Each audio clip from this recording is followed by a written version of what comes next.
한 주 동안 평안하셨습니까? 예. 오늘은 우리가 이제 야곱이 정말 여러 가지 면에서 하나님을 만나는 그 이야기, 브니엘 이야기를 좀 해보고자 합니다.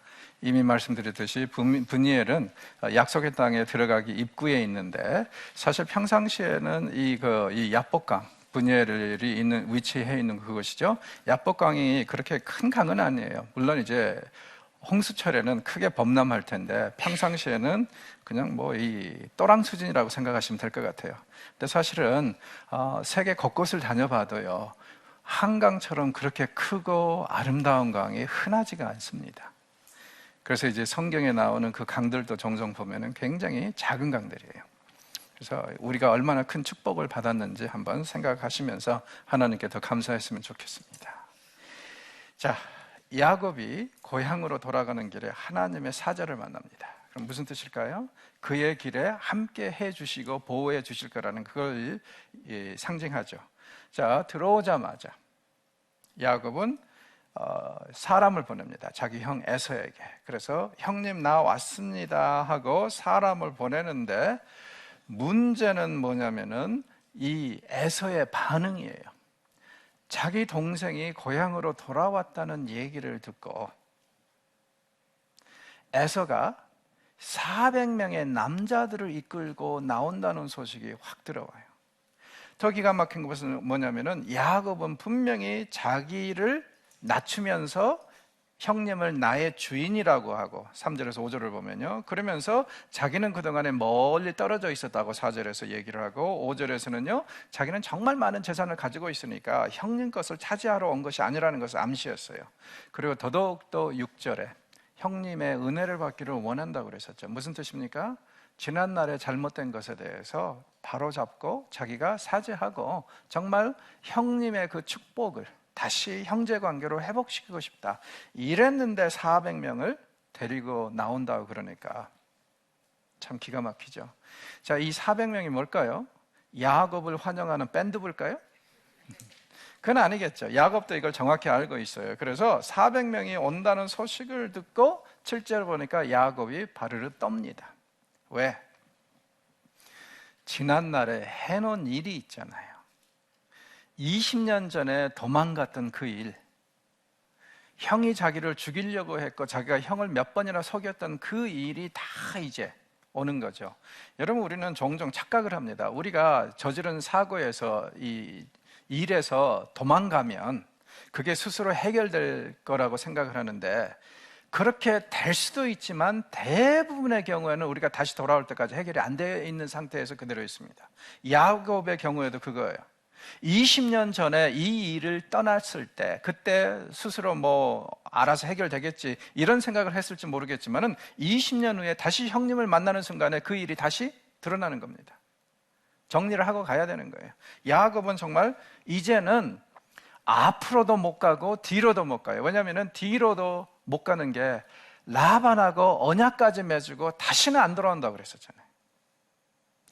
못 갑니다. 앞으로도 못 갑니다. 형님이 지금 쳐들어오고 있다는데, 이럴 때일수록 야곱은 다른 방법이 없어요. 기도해야 돼요.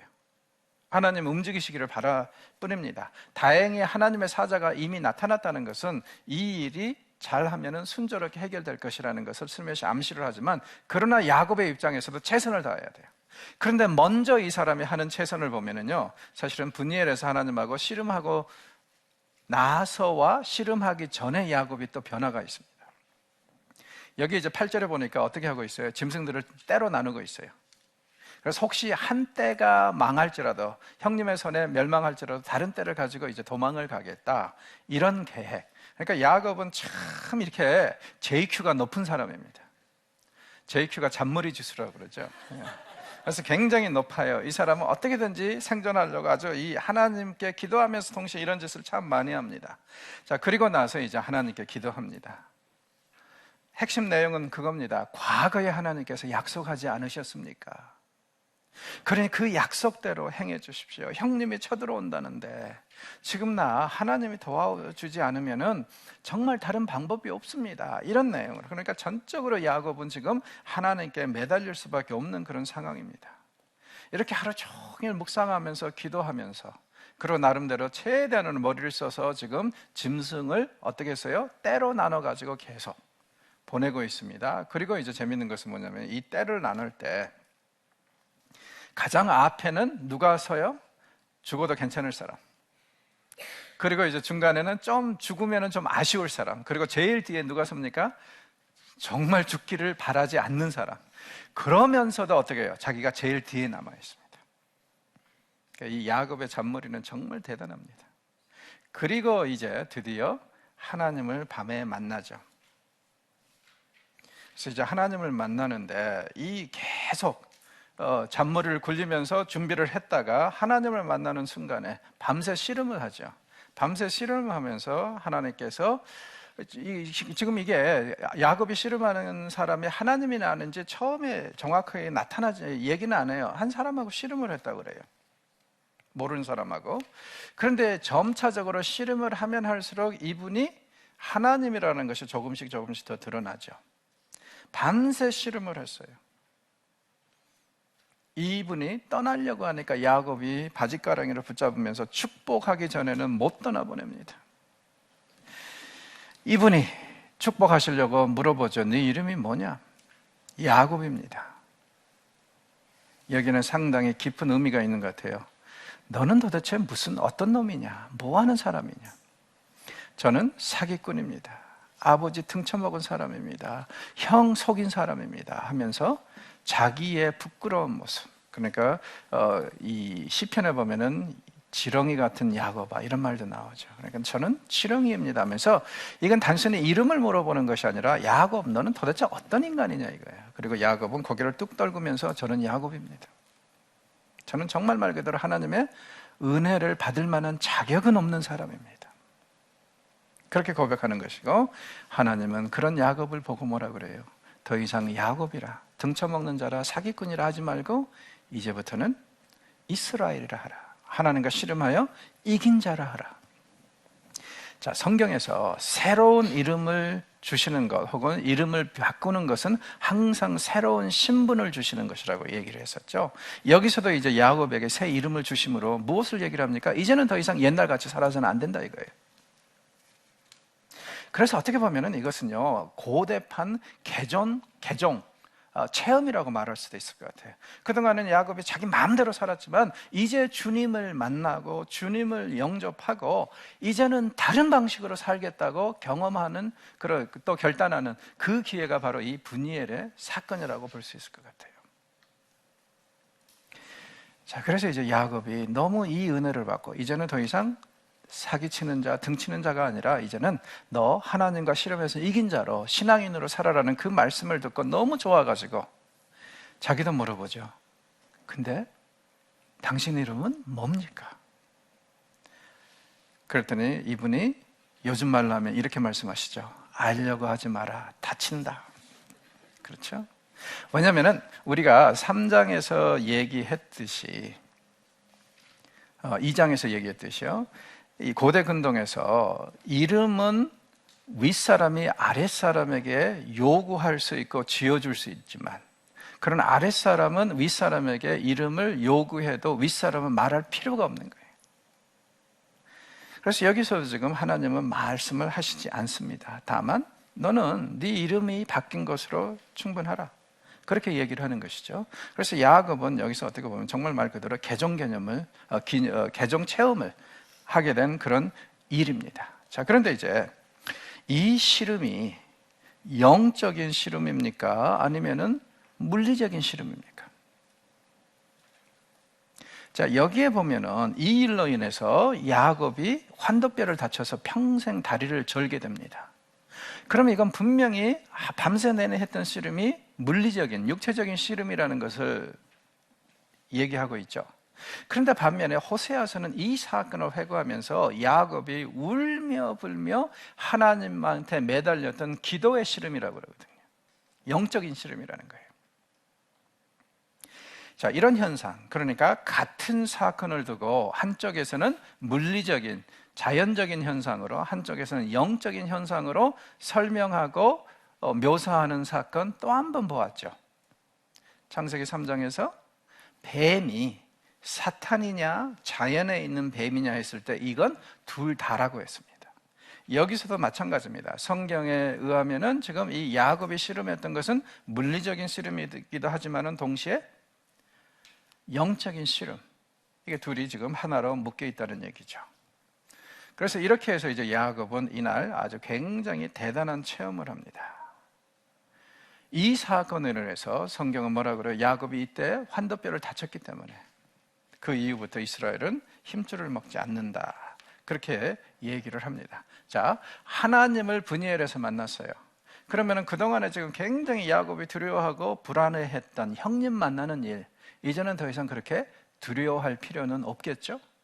왜냐하면 하나님이 새로운 신분까지 주시고 이름까지 변화시켜 주셨는데 그 다음날 형님 만나서 죽게 하시겠어요? 그럴 리는 없죠. 그렇게 하기에는 너무 큰 투자이지 않습니까? 그래서 우리는 이 브니엘이 사건이 암시하는 바가 바로 다음날 형님을 만나서 일이 잘 될 거라는 것. 게다가 또 야곱이 지금 이 밤에 변화를 받았는데 새로운 삶을 경험해야 될 거 아니에요. 그러니 당연히 에서가 와도, 처음에는 지금 400명이 군대를 이끌고 왔다고 그랬는데 정작 다음날 에서를 만나면 이 400명이 뭘로 변해 있어요? 밴드부로 변해 있는 거죠. 정말 그런가? 예, 그렇습니다. 드디어 이제 에서와 상봉하는 날이 됐어요. 자, 변화된 야곱의 모습을 보십시오. 전날 보면은요, 그룹으로 나눠가지고 이 앞에, 제일 앞에는 죽어도 될 사람, 그리고 가장 최근에는 어때요? 뒤에는 죽어서는 안 될 사람들을 나눠가지고 보냈어요. 그리고 자기는 뒤에 서 있습니다. 그런데 이날 변화된 야곱의 모습을 보면은요, 자기가 이 그룹들 앞에 나가요.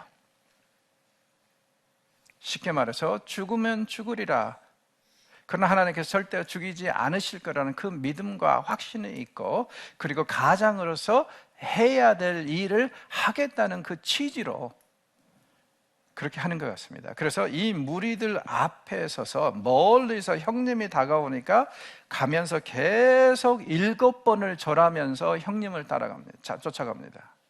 자, 얼마나, 솔직히 말해서 그럼에도 불구하고요, 비록 하나님께서 전날 만나 주셨지만은 야곱이 떨렸겠어요? 두려웠겠어요? 그러나 이 두려움을 이겨내야 됩니다. 그래서 7번 절하면서 드디어 형님을 가까이 보는데 형님의 눈에 눈물이 있네요.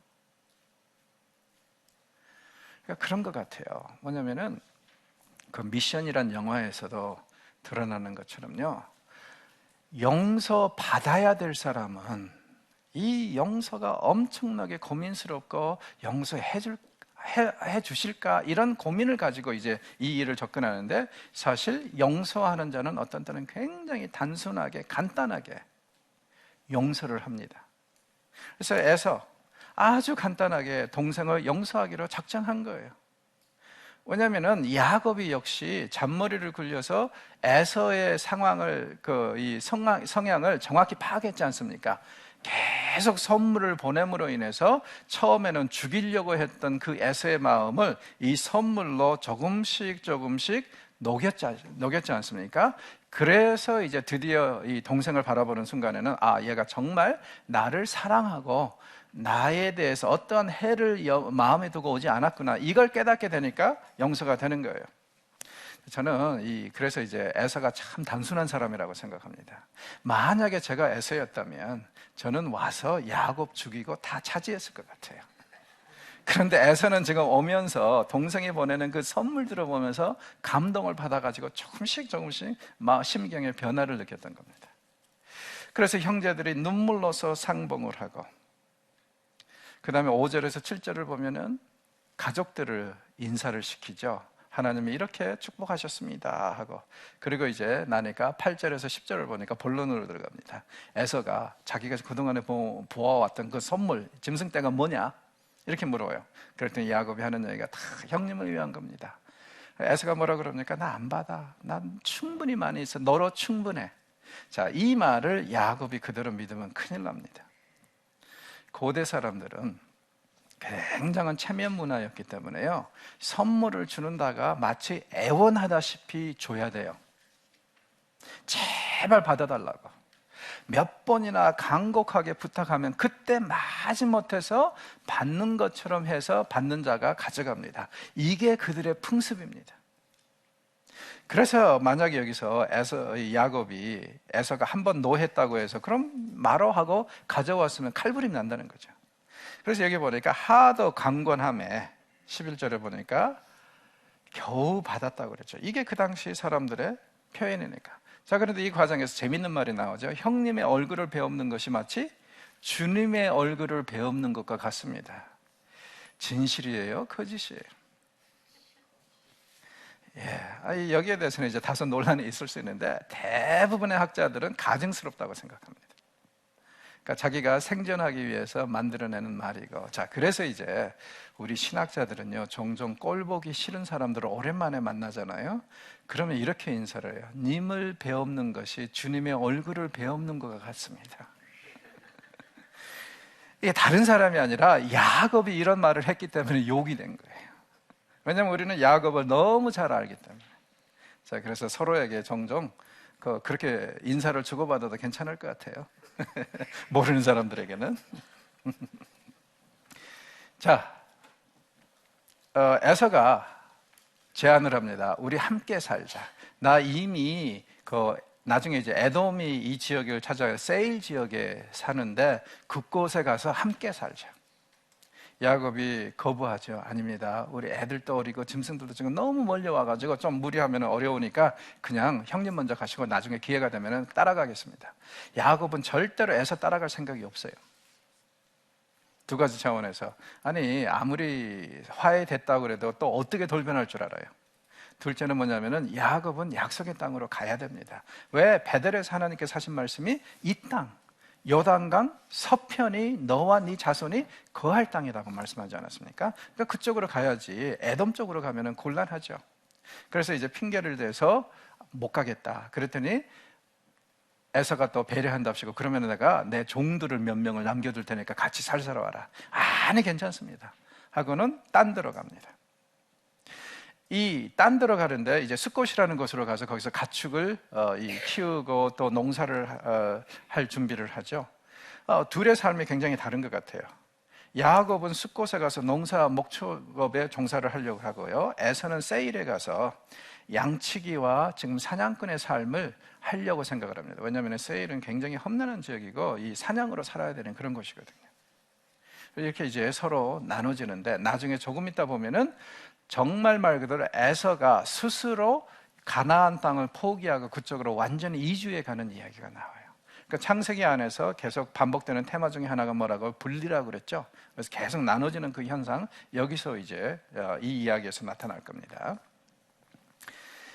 자, 18절에 보니까 숫곳에서 이번에는 세겜으로 야곱이 거주지를 옮깁니다. 자, 세겜 어떤 것입니까? 사실은 가나안에 들어오자마자 북쪽에 있는 가장 중요한 도시고, 그 다음에 이곳에 나중에 요셉의 뼈가 묻히는 그런 역사적인 것입니다. 자, 야곱은 이 일을 미리 대비하는 것과 마찬가지로요, 대비하는 듯 여기에다가 땅을 사들입니다. 그러니까 세겜의 일부는 분명히 이스라엘이 차지하게 될 법적인 고난이 있는 그런 땅이라는 것. 그래서 이제 앞으로 가나안 땅을 하나님께서 이스라엘에게 주실 것을 상징하고 있는 그런 행위라고 볼 수 있어요. 자, 그렇다면은 지금 아브라함이 헤브론에 있는 땅을 좀 샀죠. 막벨라 굴. 그건 최남단입니다. 남쪽이라고 얘기할 수 있어요. 이번은 최북단이라고 할 수 있는 세겜의 또 땅을 삽니다. 그러니까 가나안 땅은 하나님께서 축복하신 땅이지만 동시에 이스라엘이 지금 세겜에서 헤브론까지 클레임을 할 수 있는 그런 법적인 권한을 가지고 있는 땅이다, 이렇게 생각할 수 있을 것 같아요. 그래서 여기서 이제 야곱은 제단을 세우고 엘로헤이 이스라엘, 그러니까 이스라엘의 하나님의 하나님, 이런 이제 이름으로 이 제단을 부릅니다. 분명히 이것은 예배를 드리기 위한 것이라기보다는 상징성이겠죠. 하나님께서, 야곱의 하나님께서 이곳에서 예배를 받으시고 이 땅이 그분에게 속한 것이라는 것을 이런 상징으로 얘기를 하고 있는 것입니다. 자, 세겜에서 일이 터집니다. 어떤 일이 터지냐면은 앞에서 소개받았던 디나가 여기서 큰 일을 당해요. 그리고 이 사건을 전후로 해서 지금 라헬이 죽고 또 요셉을 잃게 되는 일이 이제 잠시 후에 일어납니다.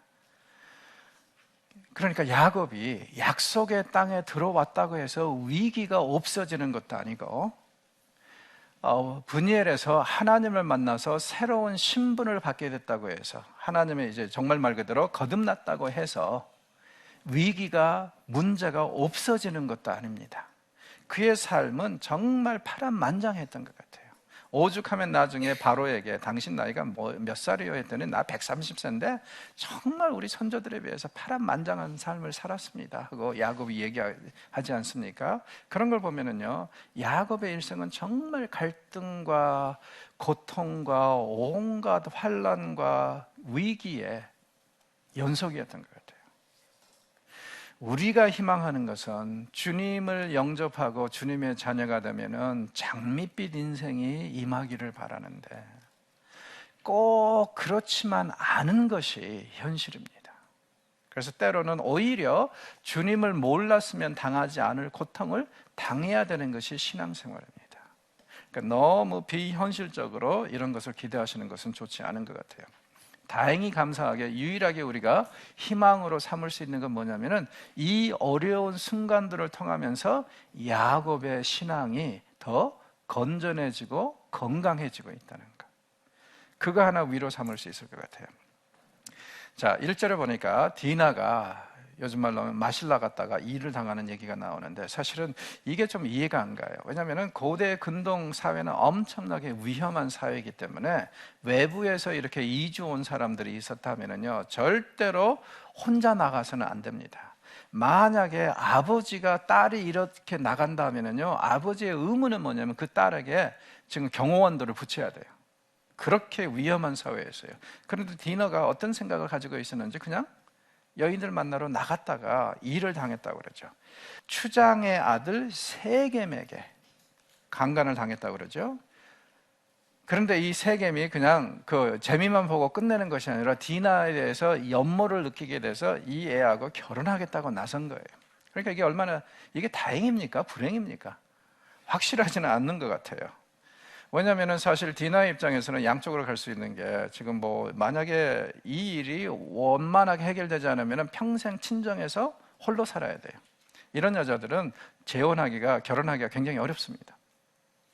반면에 또 어떻게 보면은 자기를 강간한 자하고 산다는 것이 좋은 일은 아니죠. 그래서 이게 우리 학생들한테 물어봤어요. 만약에 이렇게 이제 돼서 디나가 이 세겜하고 같이 살게 된다면, 자기를 강간하는 사람하고 같이 살게 된다면 이것이 그래도 불행 중 다행이냐, 아니면은 이건 정말 말 그대로 디나의 인권을 유린하는 아주 굉장히 나쁜 행위냐, 이렇게 물어봤더니 남학생들은 대부분 다 그래도 불행 중 다행이라고 그러더라고요. 그러니까 결혼해야 된다는 거예요, 이런 상황에서. 그런데 여학생들은 반반으로 나눠지더라고요. 여학생들 중에서 반은 뭐라고 그러냐면은 절대로 아무리 그렇다고 해도 자기를 강간한 자하고 어떻게 살 수 있겠느냐, 이건 아니다. 이 디나가 혼자 산다고 할지라도 이 결혼하면 안 된다. 반면에 또 어떤 여학생들은 뭐라고 그러냐면은 아니다. 그래도 남편이라고 아무리 좀 그렇다 칠지라도 없는 것보다도 나은 게 남편이다. 있는 게. 그렇게 얘기를 하더라고요. 그래서 이제 저는 모르겠어요. 남자 입장에서 이렇게 이걸 볼 때는 정말 이게 좋은 일인지 나쁜 일인지, 그리고 특히 여자들 입장에서 이걸 볼 때는 좋은 일인지 나쁜 일인지 모르겠는데, 지금 일단은요 상황이 디나의 음성하고 생각하고 전혀 상관없이 일이 진행이 됩니다. 그래서 이 디나하고 결혼하겠다고 나선 거예요. 자, 디나는 지금 인질로 잡혀 있습니다. 하모의 집에. 자, 그리고 나서 이제 야곱이 이 소식을 듣고 아무 일도 안 하면서 아들들이 들에서 돌아오기를 기다려요. 여기서도 우리는 야곱의 무능함을 좀 보아야 될 것 같아요. 여러분, 만약에 여러분의 딸이 이런 일을 당했다면 여러분 어떻게 하시겠어요? 죽음을 불사하고 가서 데려와야죠. 그 두려움과 공포 속에서 떨고 있을 그 딸을 생각하면 이게 어떻게 가능합니까? 죽든지 말든지 가서 쫓아가서 데려와야지. 야곱 그렇게 하지 않아요. 아들들이 오기를 기다립니다. 벌써 이 집안의 주도권은 야곱에게서 아들들에게 넘어갔다 그러는 거죠. 사실은 야곱은 이 가정에 주도권을 한 번도 잡은 적이 없어요. 전에는 아내들이 잡았습니다. 이번에는 이제 아들들이 잡아요. 아들들의 그 분노는 분명합니다. 이스라엘에서 이런 일이 있다니 말이 안 되는 소리입니다 하면서 굉장히 화를 내죠. 자, 세겜 사람들이 이 하몰과 그의 아들이 와가지고 협상을 제안합니다. 뭐냐면 우리 서로 딸들도 주고받고 합하자. 그랬더니 아들들이 13절에서 17절을 보니까요, 속임수로, 그러니까 합할 생각이 없다는 거죠. 속임수로 제안하는 게 뭐냐면은 당신들이 우리와 피를 섞으려면 할례를 받아라. 우리는 할례를 받지 않은 사람들하고는 절대 상종하지 못한다. 이렇게 얘기를 해요. 자, 그래서 이제 하몰은 18절을 보니까 이 형제들의 말을 거지그대로 믿습니다. 그리고 19절에서 24절을 보면은 자기 백성들에 돌아가서 설득을 시켜요. 야, 우리 할례 받자. 할례를 받으면 저 야곱이 가지고 있는 재산들이 다 우리 것이 되고 그들의 딸들이 다 우리 아내들이 될 것이고 하면서 다 흡수할 수 있을 거라고 그래요. 이건 맞는 말입니다. 왜냐하면 지금 세겜 사람들하고 야곱의 족속을 비교해 보면은 세겜 사람들이 훨씬 더 많죠. 그러니까 이 사람들이 자기 백성을 설득시키기 위해서 우리가 할례만 받으면 저들의 재산이 다 우리 것이 되고 저들의 딸도 우리 아내가 된다는 말이 맞아요. 그러면 이것은요, 지금 또 하나의 위기를 조성하고 있어요. 어떤 위기? 만약에 합하면 어떻게 됩니까? 이스라엘이란 정체성은 또 없어져 버리는 거예요. 그리고 야곱은 이 사실을 아는지 모르는지 합하려고 생각을 했어요. 이 아들들이 이걸 반대한 거죠. 만약에 야곱의 생각대로 합해버렸다면 정말 하나님의 약속이 또 위기에 빠지는 그런 상황이 벌어지고 있습니다. 다행히 이번에는 하나님이 특별히 개입하실 필요가 없어요. 왜요? 야곱의 아들들이, 비록 이것은 죄이긴 하지만, 그리고 나중에 49장에 가서는 이 죄값을 물을 겁니다, 하나님께서. 그런데 그들이 하나의 이 나쁜 어떤 계획을 세우는데 그걸 사용하시는 거죠. 그러니까 인간이 어떤 나쁜 생각을 가지고 있고 계획을 가지고 있으면 때로는 하나님께서는요, 동조하지 않으면서 그 일을 사용하십니다. 그리고 나중에는 꼭 책임을 물어요. 그래서 지금 이 사건에서 주동자가 누구냐면 시므온하고 레위인데, 이들이 지금 둘째와 셋째인데 이 일로 인해서 장자권을 박탈을 당하고 장자권이 넷째 아들인 유다에게 가죠. 원래 루벤이 장자인데 루벤도 장자권을 박탈당한 이유가 뭐예요? 조금 더 보겠지만 빌하를 범하지 않았습니까? 그래서 세 아들들에게서 야곱이 장자권을 박탈해서 네 번째 아들에게 주게 되는 거예요. 유다에게. 그 일이 이제 나중에 이제 나오는 겁니다. 그래서 여기서는 지금 일단 이 두 아들이 주동을 해가지고 나쁜 짓을 하고 있는데 그걸 하나님께서 그대로 사용하셔서 절대로 야곱이 세겜 사람들하고 합하지 못하도록 하신 거예요. 왜냐하면 합해버리면은 야곱이, 이스라엘이 없어지니까 당연히 그럴 수밖에 없죠. 자, 할례를 받고 3일 되던 날, 정말 사람들이 아파할 때 시므온과 레위를 중심으로 해서 형제들이 가서 다 그들을 죽이고 노략을 합니다. 물론 세겜 사람들을 다 죽인 것은 아니고 하몰 집안 사람들, 그 형제들, 그 주변 사람들, 이 사람이 추장이었다고 그랬죠? 이 사람들을 죽인 거겠죠. 왜냐하면 나중에 세겜 사람들이 이 사람들을 죽이려고 또 쫓아오지 않습니까? 자, 일이 이제 이렇게 됐어요. 이 사실을 야곱이 압니다. 30절에 뭐라 그래요, 야곱이? 화를 내면서 너희가 내게 화를 끼쳐 나로 하여금 이 땅의 주민 곧 가나안 족속과 브리스 족속에게 악취를 내게 하였더라. 코 밑에 변, 코 밑에 변이 붙으면 냄새가 아주 지독하겠죠. 도저히 피할 수 없겠죠. 그래서 이런 식으로요, 정말 말 그대로 더 이상 세겜 사람들하고 같이 있을 수 없게 만들었다 이거예요. 자, 형제들은 뭐라 그럽니까? 감히 누가 우리 누이를 장녀 취급합니까? 그건 있을 수 없는 일입니다. 지금 디나는 친정에 와 있어요. 구조를 당한 건지 다시 끌려온 건지는 모르겠는데, 그리고 이 디나의 입장에서 우리가 생각해 보면은 오빠들이 이런 일을 꾸민 것이 고마운 일인지 정말 그나마 속상하게 하는 일인지 모르겠어요. 왜냐하면 디나 입장에서는 그래도 하몰의 아들을 세겜하고 결혼하는 게 더 나을까요? 아니면 평생 혼자 자기 친정집에서 사는 게 나을까요? 어찌됐건 간에 형제들은 한 번도 디나 입장을 생각해 보지 않고 이 일을 합니다. 그건 확실해요. 자, 일이 이렇게 돼서 더 이상 야곱은 이 세겜 사람들하고 있을 수가 없어요. 바로 그때 하나님의 절묘한 타이밍이 또 임합니다. 뭐라고 그러시냐면은 세겜을 떠나서 베델로 올라가라. 그래서 이제 야곱이 자기 가족들을 불러놓고 우리가 이 세겜을 떠나기 전에 먼저 우상을 정리를 하자. 왜냐하면 우리가 지금 베델로 가는 이유가 옛날에 내가 하란으로 떠날 때 나를 축복하셨던 그 하나님을 예배하기 위해서고, 그리고 베델로 올라가서 하나님을 경배하고 예배하게 되면 그 이후부터 우리는 꼭 이분만, 여호와만 섬길 것이니까 혹시 당신들이 지금까지 다른 것들을 가지고 있고 우상들을 가지고 있다면 지금 다 정리하자 이거예요. 그래서 이제 우상들을 정리하고 자기 자신을 정결케 하고 옷을 갈아입고 그런 예식을 치릅니다. 그리고 세겜 근처의 상실 나무 밑에다가 이들이 가지고 있었던 우상들을 다 집어넣었다고 그래요. 묻어버렸다고. 자, 그런데 분명히 이때 라헬이 드라빔을 가지고 나왔을 텐데 이 라헬의 손에 들린 이 드라빔을 보면서 야곱은 어떤 생각을 했을까요? 깜짝 놀랐을 거고 아마 식은땀이 확 흘렀을 것 같죠? 왜냐하면 앞에서는 라반에게 큰 소리를 쳤잖아요. 라헬이 이걸 훔쳐온 줄을 몰랐기 때문에. 그런데 만약에 라헬이 예를 들어서 발각이 되었었다면 그때 어떻게 될 뻔했어요? 가장 사랑하는 아내를 잃을 뻔했잖아요. 얼마나 이 일이 정말 놀라운 그런 일이었겠습니까? 그래서 제 생각에는 야곱이 이날 식은땀을 많이 흘렸을 것 같아요.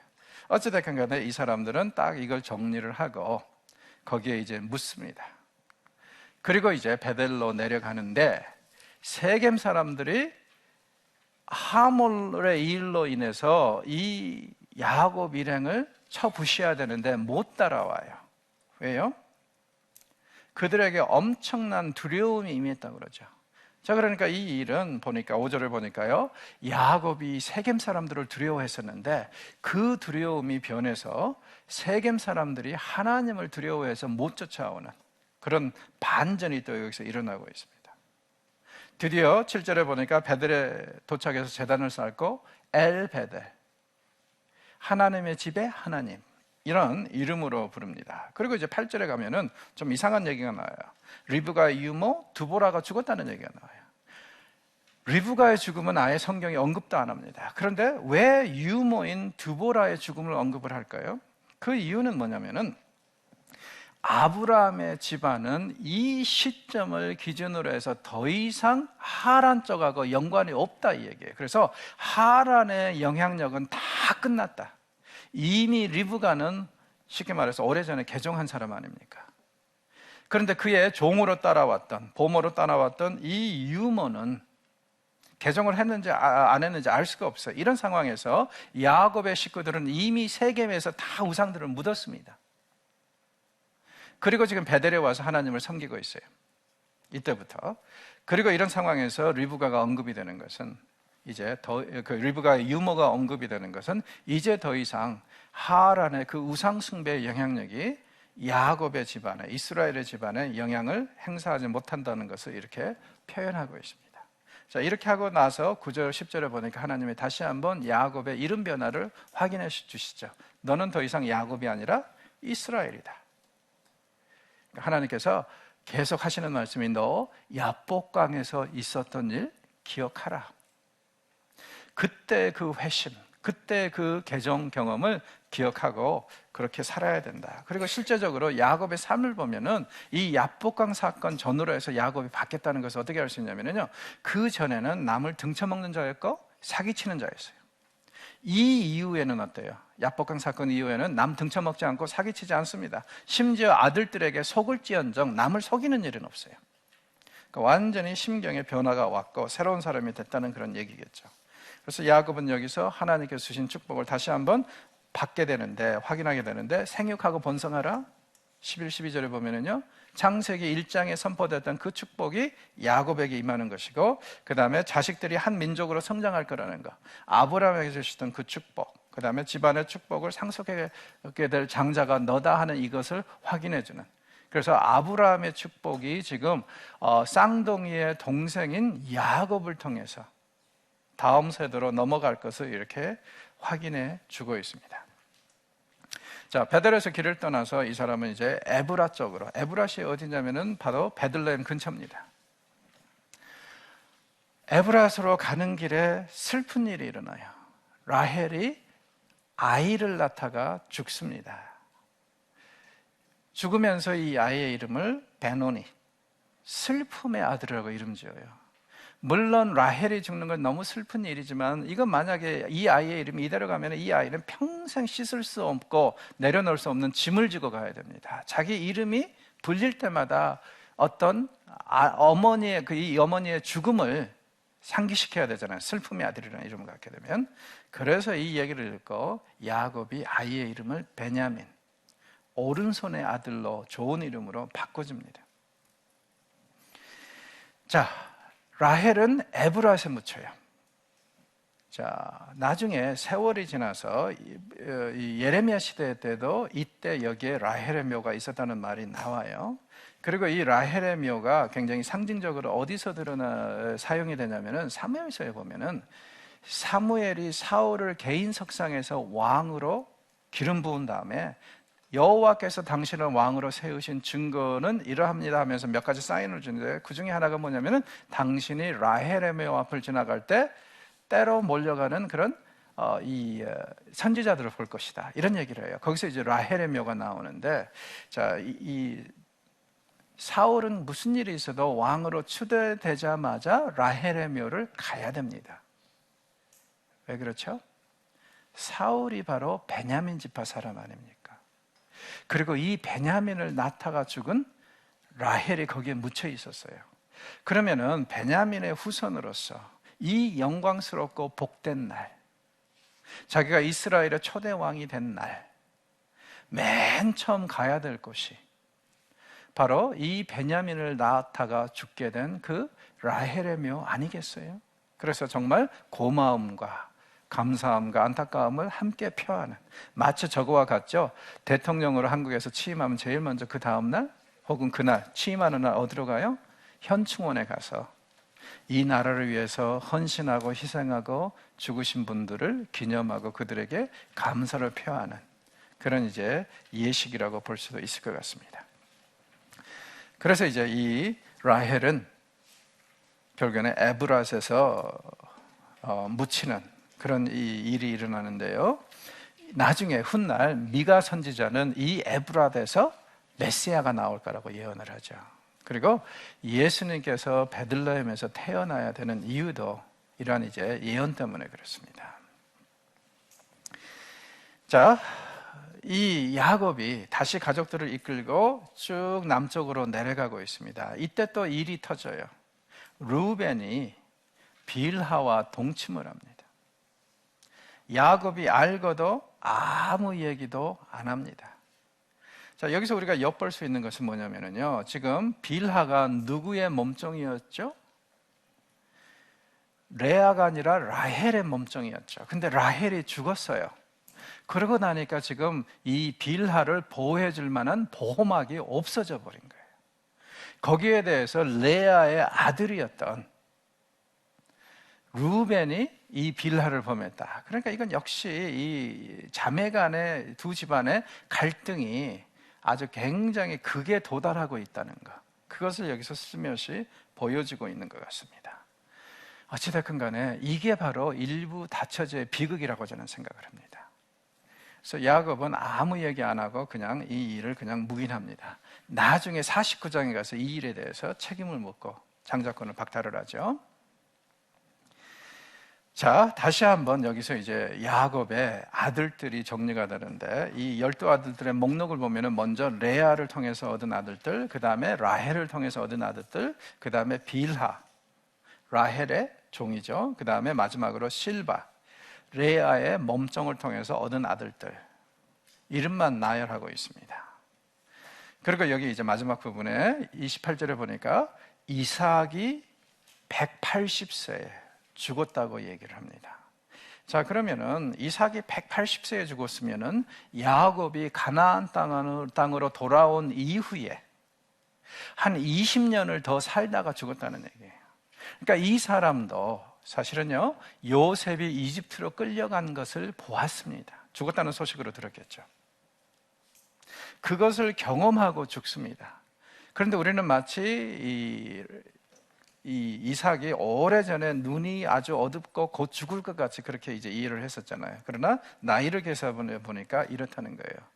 자, 왜 저자가 이 말을 여기서 하는가? 중요한 것이 이런 것 같아요.